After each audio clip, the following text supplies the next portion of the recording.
What is a man? That's the question for today's podcast.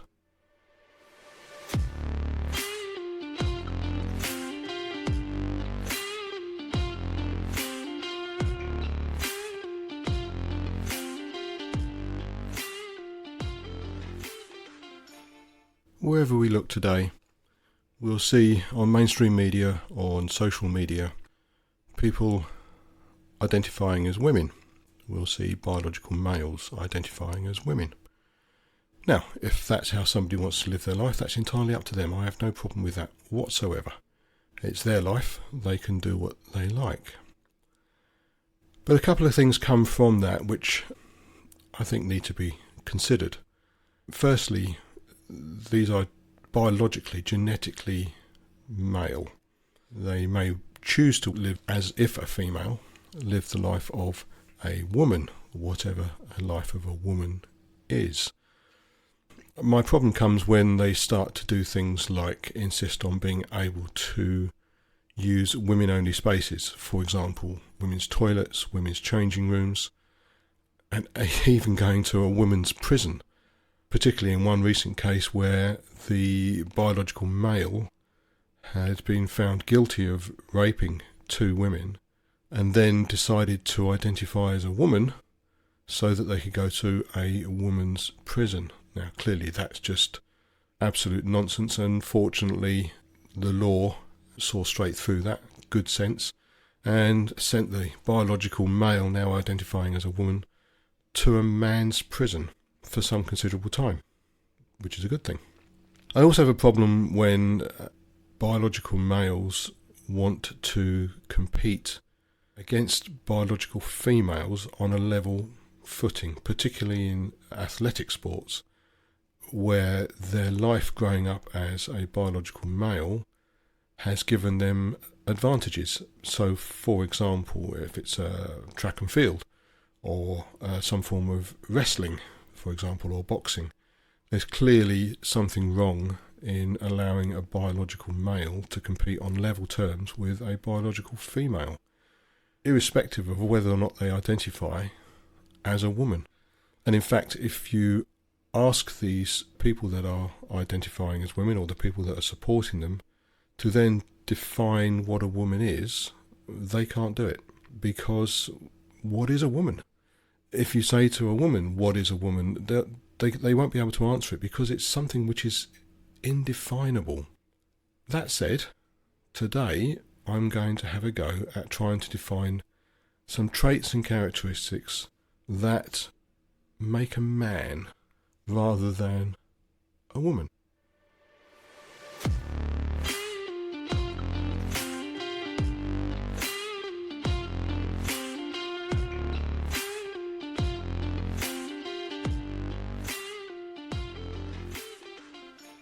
So, my name's Stephen Hooper.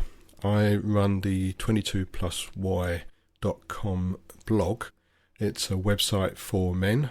Nothing to stop women reading it. I have no problem with who reads it.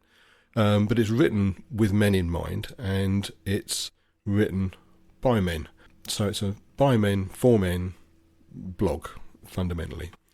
And so this is the first podcast in the new series of 22plusy.com podcasts. It's something where I'm going to extend what we do on the website and make it more accessible to people via podcasts, and hopefully some people will find it interesting, and if they do, maybe they'll tell others. Who knows? So I'm going to look at what is a man today. Now, the first thing I want to add here is that these are my opinions. They are my opinions based upon walking this earth for 62 years and having raised sons and having grandchildren. I've worked my entire working life. I was born in 1960, so I was raised in the 60s and 70s. To some people listening to this, I'm a dinosaur. To others, that may just resonate with them. But these, I must stress, are my opinions, and they're based on my experiences of life and the world as I've come to know it. So just before we get started on that, as this is the first podcast for 22plusy.com, I'm going to take a moment just to explain the name of the website and also this podcast, 22 plus Y. We all have 46 chromosomes. Every cell of our body has 46 chromosomes in them. Now, we get these chromosomes from our parents. 23 chromosomes come from our mother, and 23 chromosomes come from our father. This is just the way it goes. We have the same number of chromosomes, ironically, as a potato and a chimpanzee, but different species have different numbers of chromosomes. So, for example, a dog has 78 chromosomes, 39 from each parent. We have 46, 23 from each parent. Our 23rd chromosome, if we're female, comes from our mother. And that chromosome looks a bit like an X shape, and so it's called an X chromosome. So if you are biologically female, you will have 46 chromosomes, but in the 23rd position in both pairs will be an X. That will be the dominant chromosome. If you're a male, you will have got your Y chromosome, your 23rd chromosome, from your father. So the name of the podcast and of the blog is 22 plus the Y chromosome you got from your father. So 22plusy.com.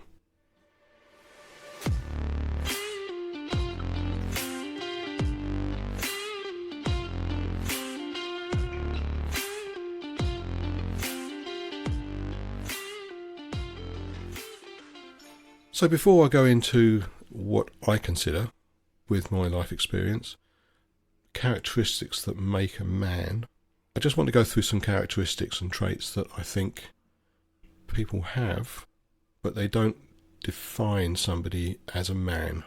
So this might be a little bit challenging to some, but again, they're my opinions based upon 62 years of life. I've worked in 43 different countries around the world. This is my take on the characteristics and traits that make a man. So first of all, I want to eliminate some that I think people may believe are manly, but I believe are not. So the first of these is uncontrolled aggression. Somebody who lashes out, as the first reaction to anything is to lash out. So this can be uncontrolled violence. It can also be uncontrolled anger. Somebody who immediately starts ranting and raving without a thought.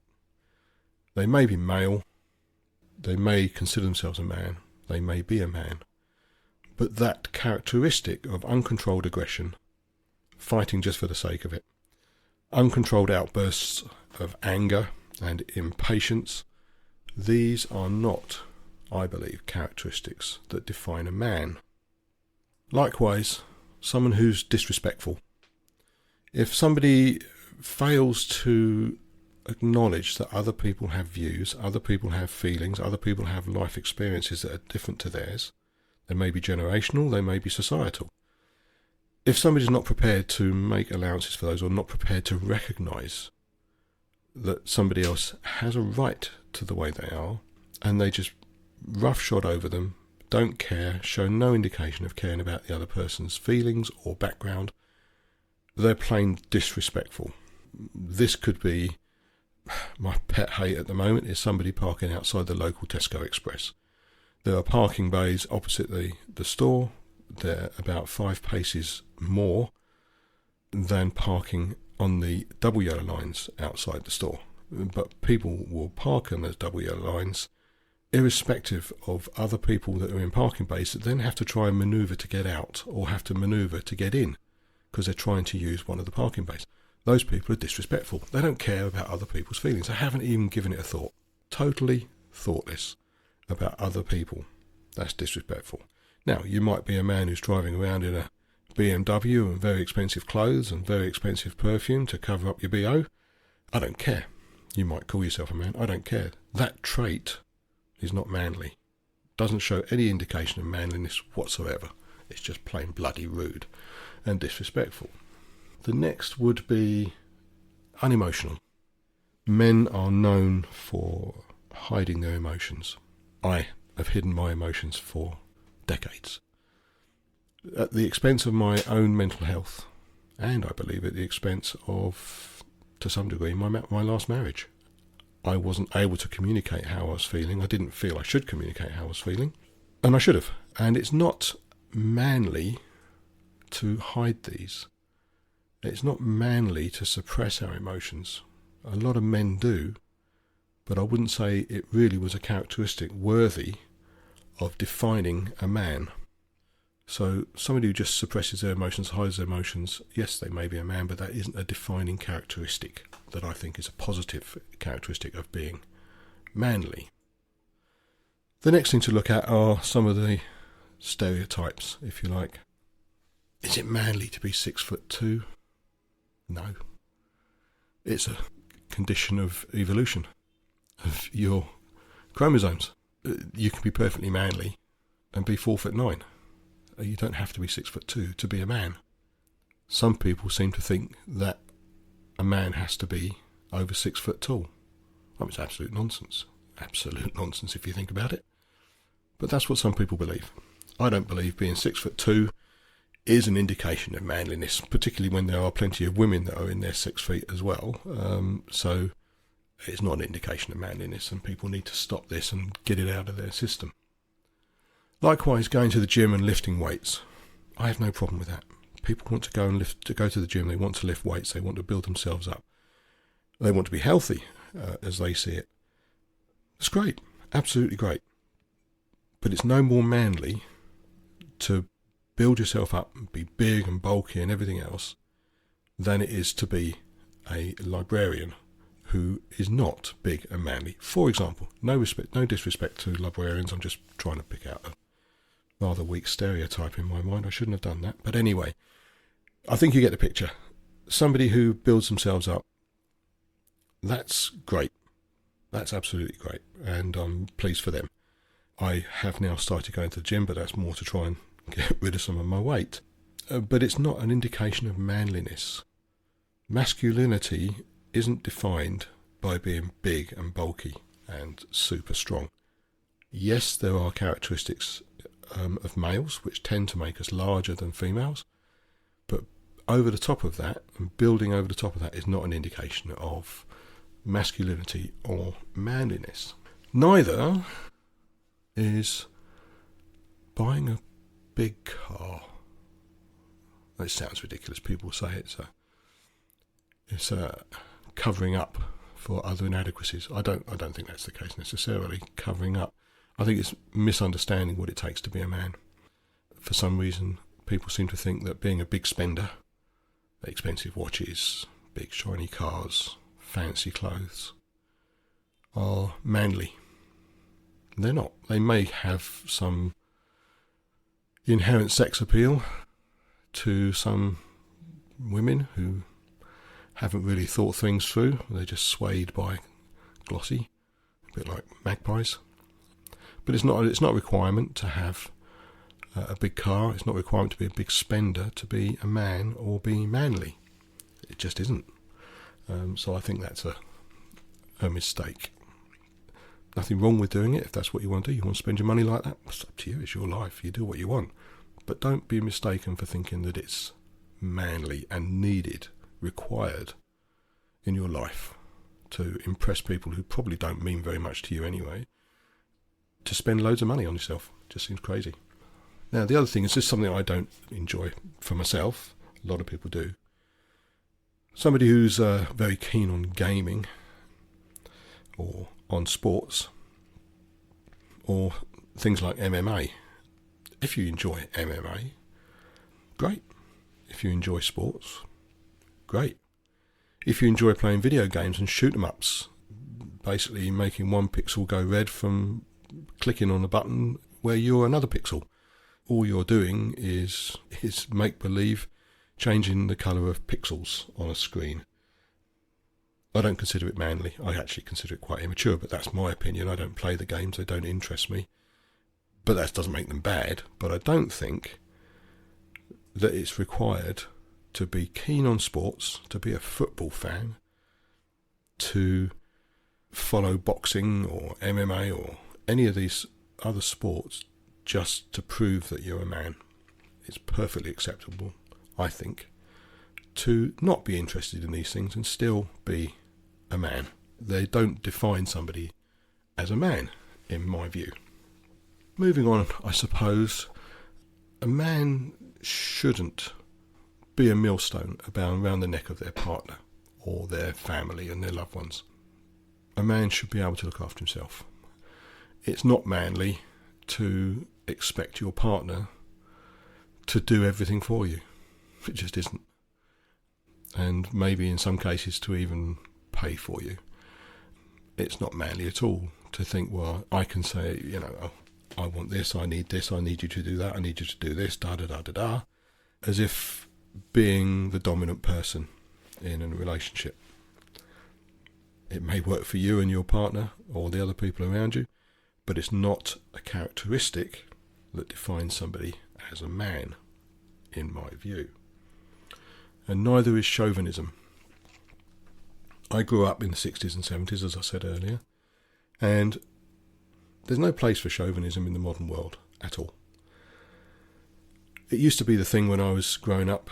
We'd all make jokes about women not being able to read maps or having maps upside down or unable to park, just a whole bunch of things. And it's just nonsense. It's outdated nonsense. Women are perfectly capable of doing, I would say, anything that a man can do, and likewise a man could do anything that a woman can do in most areas. There are going to be some areas for the majority of men that can't do something that a woman does, and the majority of things that men do that maybe women can't. It's just the way, it's just the nature of the world.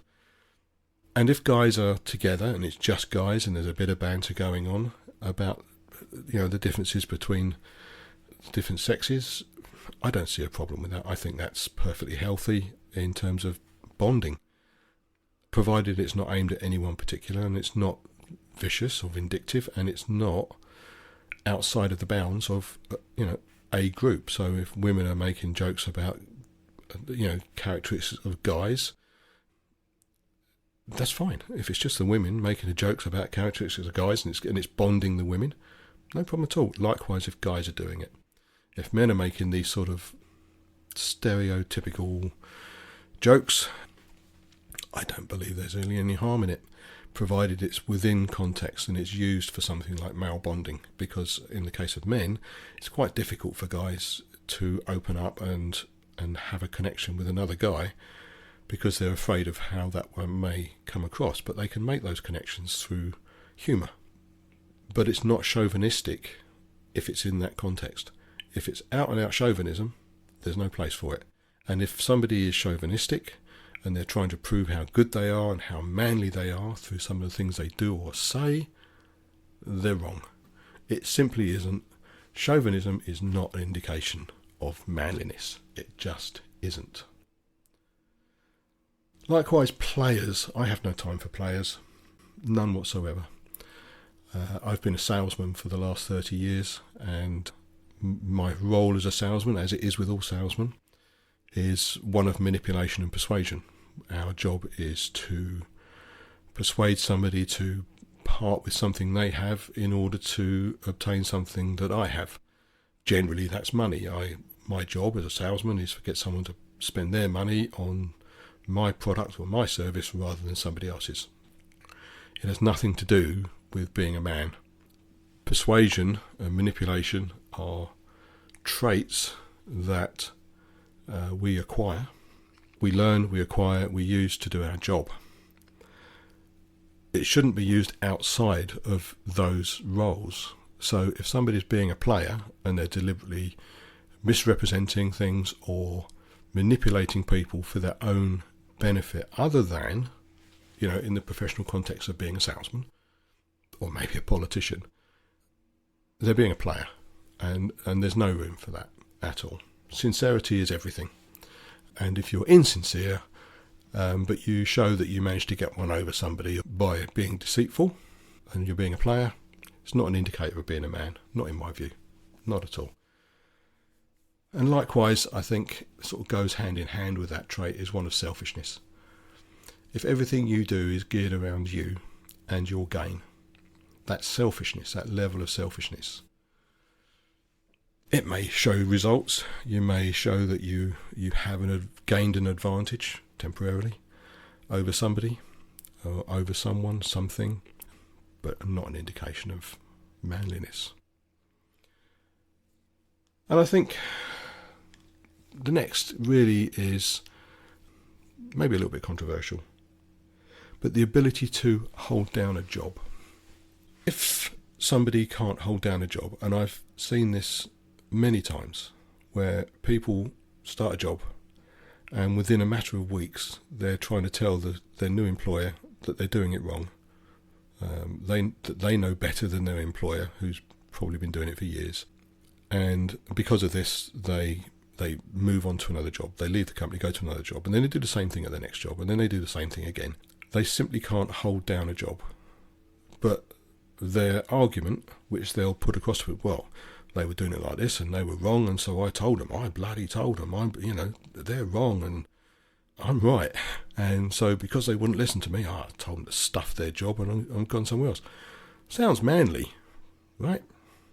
No, it doesn't sound manly at all. It sounds very, very immature. So somebody that can't hold down a job like that, they can't turn up on time regularly, or they can't do what they're asked, or they're constantly saying, you're doing it wrong, and I told them, and I'm this, and I'm that, and they're trying to big it up in front of their mates. That's not manliness at all. That's immaturity, pure and simple. So, that's what I think characteristics and traits that do not define manliness. So the next thing to do is let's have a look at what I believe a man is.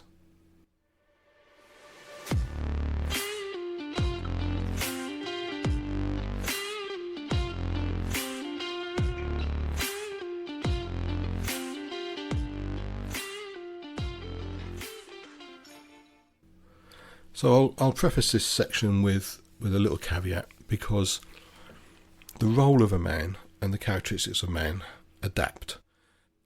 For the third time, I'll say I grew up in the 60s and 70s, and that's not an excuse. I couldn't help it. That's when I was born. But I learned lessons of growing up, of adulthood, from my time and the situations I was in, the people around me, parents, my friends, my teachers, and even my colleagues when I first started out on my apprenticeship. I would learn from them. It was a manly environment. It was a male-dominated environment. I became a motor mechanic. There wasn't a single person on the shop floor that was female. Everybody was a male. Everybody was a man. And so I learned from the men around me, as many men would do. But I accept that the roles of men change over time. And so people today have to work in different environments and live in different environments than I did. I didn't have a cash point card until I was in my 20s, because they didn't exist. I was paid weekly with a brown envelope with cash in it. That's how everybody was paid. We would line up at the works control window on a Friday just before we would go to the pub at lunchtime, and walk along. Everyone was given their pay packet.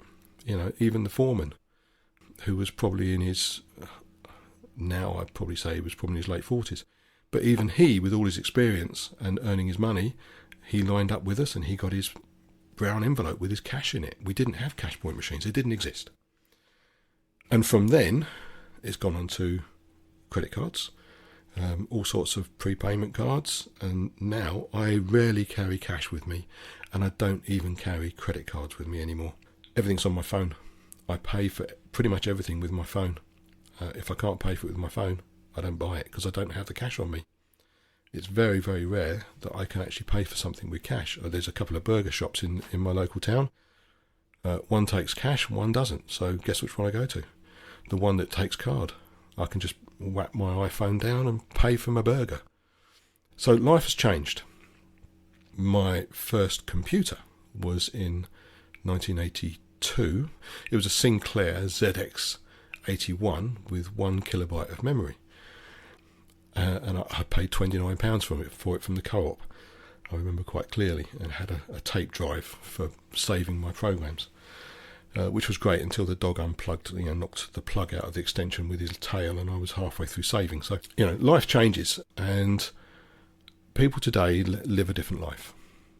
But there are still characteristics that make a man, that can define a man over somebody that is not, in my view, to be considered a man. So in the first instance, I'll look at some general terms, and then maybe look at some of the more traditional characteristics. So the first thing, which I think is ageless, is honesty and truthfulness. I've always been told to be truthful. I'm a salesman, I've said it before, but I can honestly say I've never lied, not knowingly, to a client. I'm quite a successful salesman. I've done some rather large deals in the past, but I've never knowingly lied, and I've always tried to be honest. And I do that in my private life as well. It's cost me people that didn't like to hear what I was saying, but I still believe that being honest and truthful is a value that is a requirement for someone to be a man. Now, that does not to say that women shouldn't be honest and truthful. They should, in my view. Everybody should be. But if you want to be considered a man, I think you have to be honest. You have to be honest, you have to be truthful. I also am prepared to accept responsibility for my mistakes. And I've made many. And I will make more. It's just life. But I will be the first person to say, I screwed that up. That was my mistake. Oh, I shouldn't have done that. Oh yeah, that happened because I did this, and I don't know what I was thinking, but I did that, and it's my fault.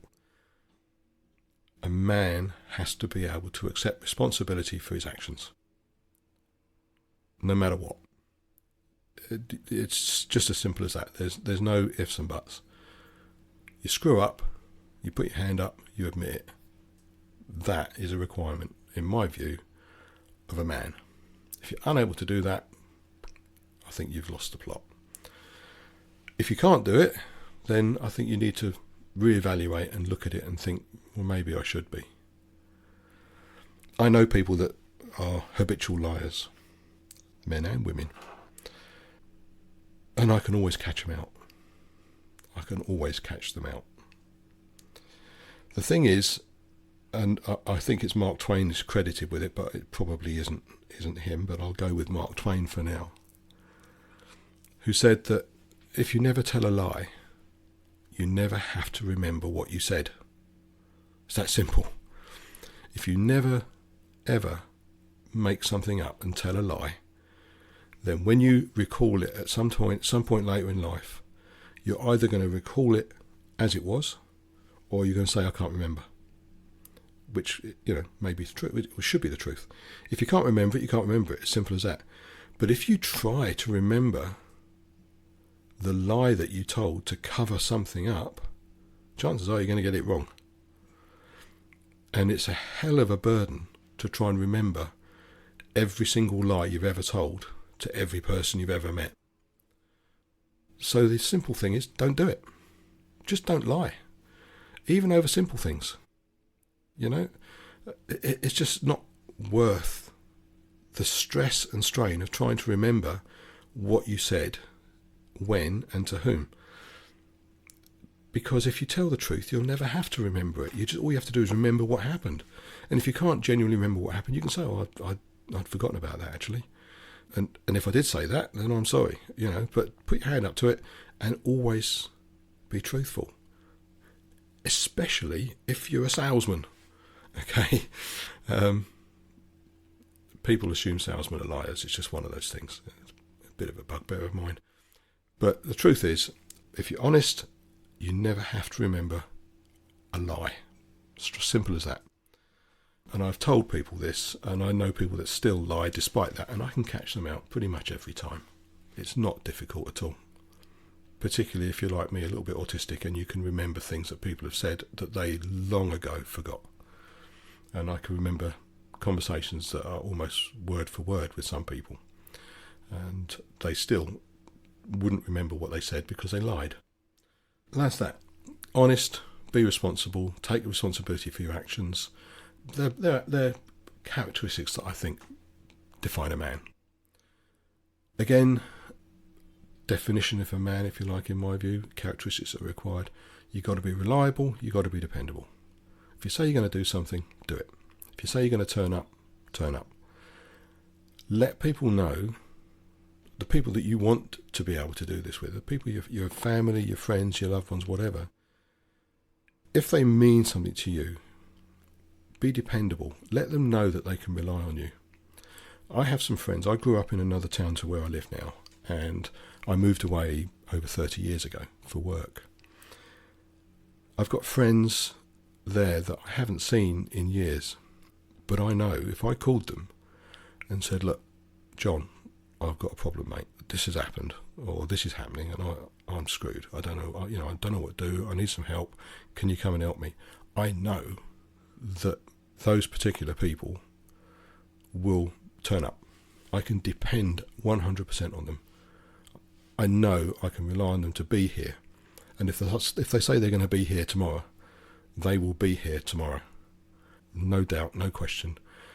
And that to me is something which, again, it's not unique to men, but I think if you can't do this, and you can't be seen to be reliable and dependable and supportive of your friends and your family, then I don't think it qualifies as manly, or you qualify as manly. I think it's a requirement for all men that they can be reliable, be dependable, and be supportive. And in a similar vein, in terms of being supportive, I think consideration. You need to be considerate. It's very easy, as I said, in what is not a man, is to just explode, just to have an outburst. I think if you're a man, you take a little bit of time to listen to what's been said to you, look at what's been shown to you, and consider the other person's position when they did that, or what led to it. Consider the fact that everybody has a different upbringing, different background. We all got to life today, where we are now, right this moment when you're listening to this podcast. We got here by a different route to the person next to you. We all have different life experiences. We all have different emotions. We all have different upbringings, different beliefs. And I think it's important that any man bears that in mind and is considerate of the fact that other people have got to their destination right now, right here, by a different route to themselves. And if you can do that, I think that's a really strong indication of someone that has matured from being a boy to becoming a man. If you can't do that, I'm afraid it's a cross in the box as far as I'm concerned. I mentioned supportive and being dependable, etc. I'm going to give us a bit of an example. One of my sons was looking at a job that he fancied doing, and it wasn't something that you would immediately associate him with. Perfectly good job. And his mother at the time said, oh no, you can't do that. You won't be able to do that. You can't do that. But I spoke to him and I said to him, something you really want to do? And he said, yeah, I'd like to have a go at it. I really would like to have a go at it. And now I know that he had some shortcomings when it came to being able to do the job. So I said, right, well, let's crack on. So we actually went through some things which I knew were areas that he was worried about, and we spent a bit of time on it, and I supported him. I drove him to the interview, and he had the interview. It was supposed to take an hour. I sat in the car park for over 4 hours while he had this interview. Turns out it was more than an interview, it was actually a trial. And he came out and he said, I got the job. And the next day he started work, went through his formal training and everything, and next thing I know, he's doing this job full time, and I'm sitting outside in the car park at 5 o'clock in the morning waiting to pick him up from work. But it's being supportive. He genuinely wanted to try this job, and he did a good job. He wanted to try it, and my job as a dad, which is part of being a man in my view, if you're a dad, you need to be a man. And so as a dad, I had to be a man and be supportive of my son, not just saying, no, you can't do that, you won't be able to do that, there's no point trying, that's just crazy.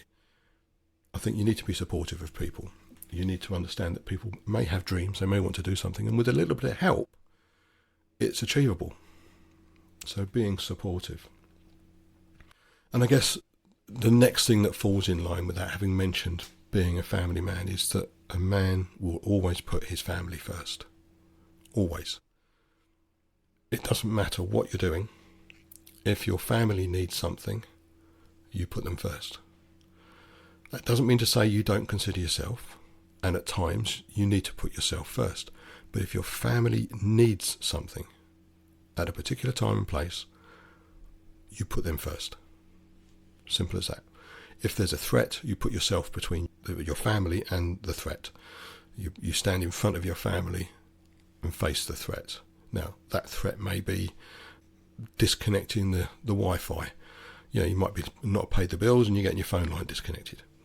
It may be there's a physical threat to your family. Whatever the threat is, you stand between the threat and your family, always.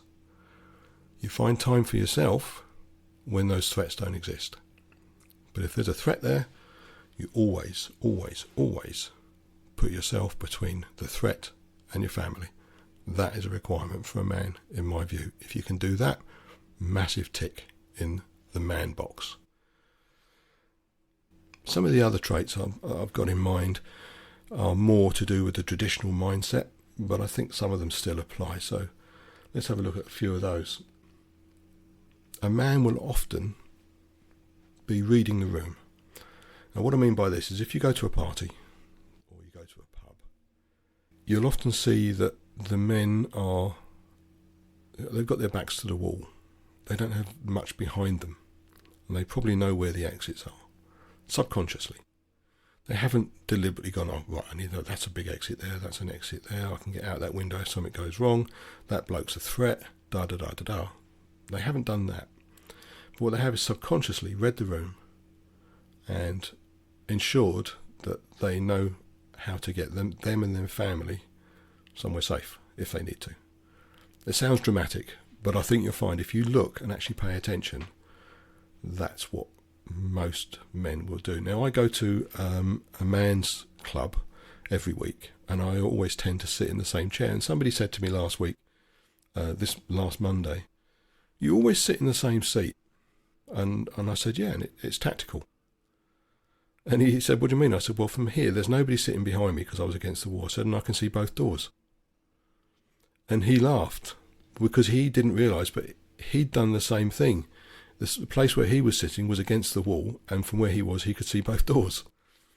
And I think it's just one of those things that we inherently do. And I still think it applies to younger people today, but it's certainly something that applies to people of my generation. The last of the boomers, the first of the Gen-Xers, if you like. So we tend to have that characteristic. But I still think it's applicable to younger people today, because I think it's an inherent trait of a man. We're quite often happy alone. That's another trait. It's not necessarily a positive trait, but we're not fazed if we don't have hordes of people around us. We don't necessarily need to have loads of chatter going on around us. We're quite happy in our own little world, often just watching the world go by and learning from it. It's the same old thing of reading the room. We watch the world and we read the room when we're out and about as well. And we're quite content doing that, actually. If somebody just leaves us to it, we're quite happy just being a bit of a watchdog. It's not nosiness, it's just we're constantly reading the room, and we're quite happy to do that. It don't need to be talking to us, we're just quite happy. And I think that's a trait of a man, which is in some ways a positive thing, because it's linked to the inherent need to be prepared. In terms of traditional men, certainly people from my generation, we all have a go at being Larry every now and then. When one of my sons used to play football, I'd be shouting from the sidelines. I'm not a particularly strong football fan, but I'd get caught up in the emotion with everybody else and I'd be loud, just like everyone else. But for the most part, we're quiet.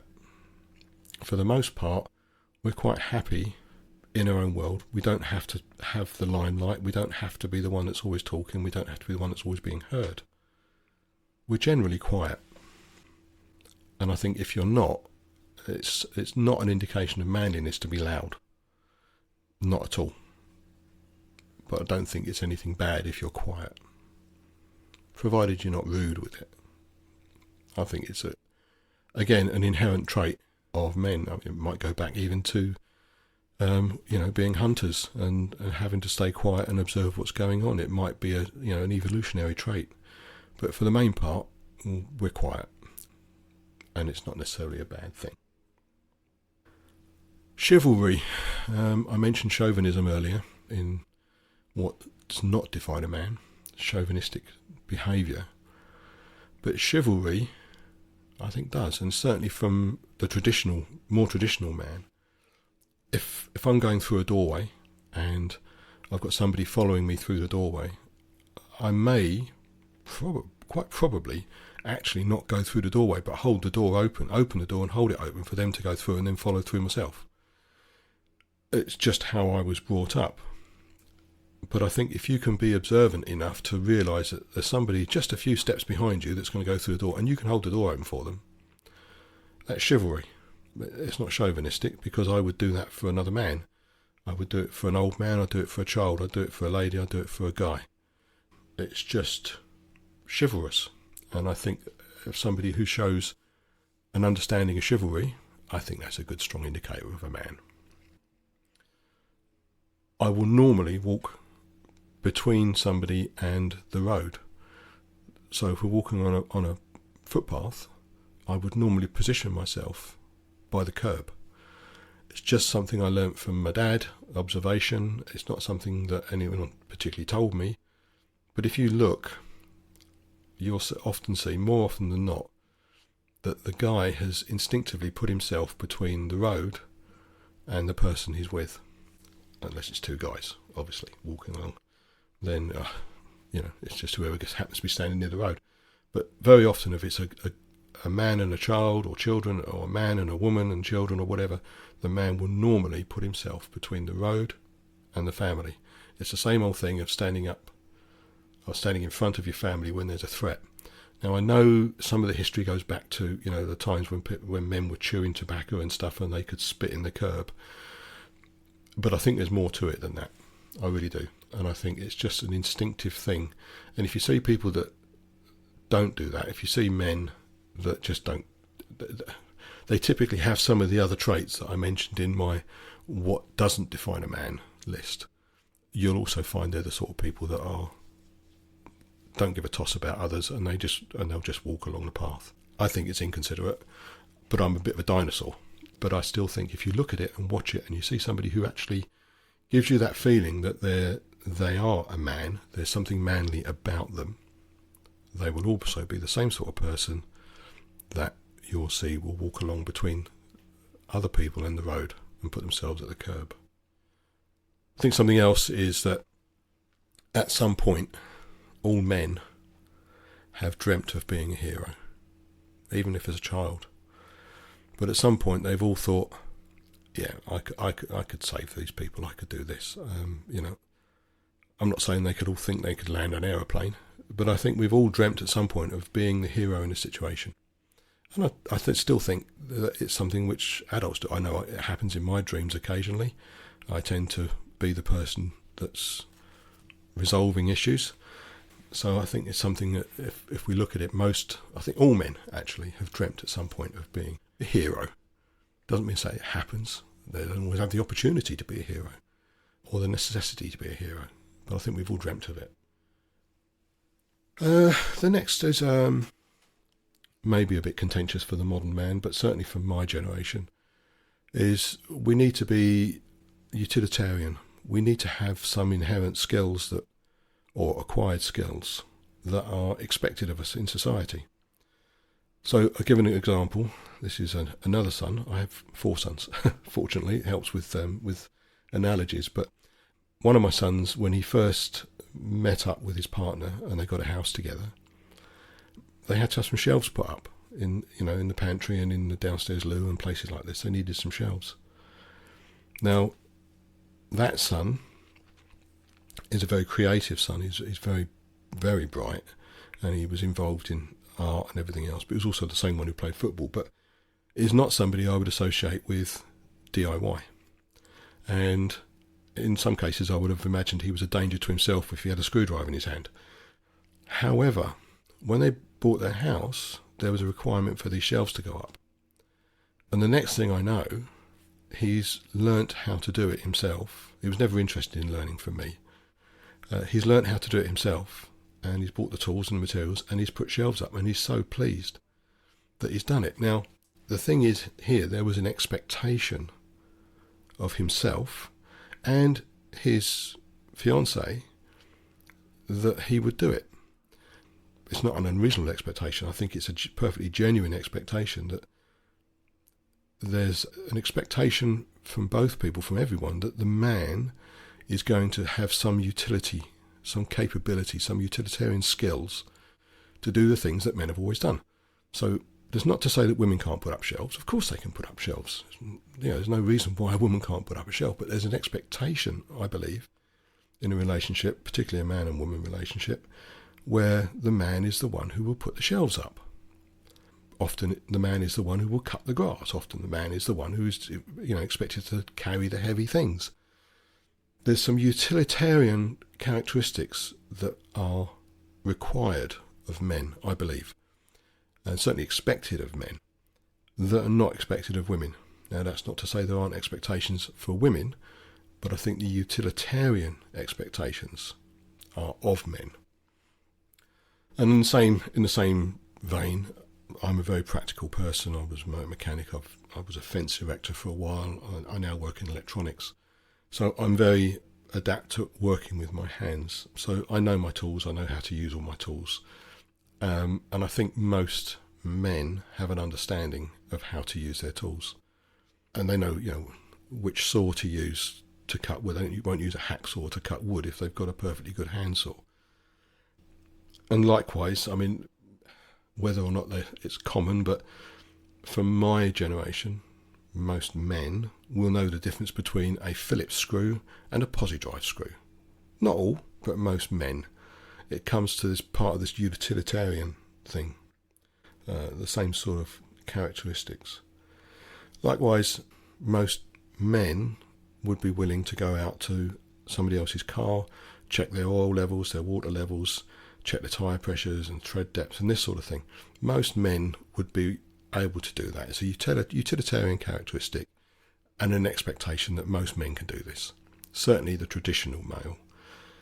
Again, there's nothing to say that a woman can't do this, and in fact some of these things are part of the driving test. So everybody has to be able to do it. They have to be able to say where their brake fluid is and how they would top up their radiator or the like.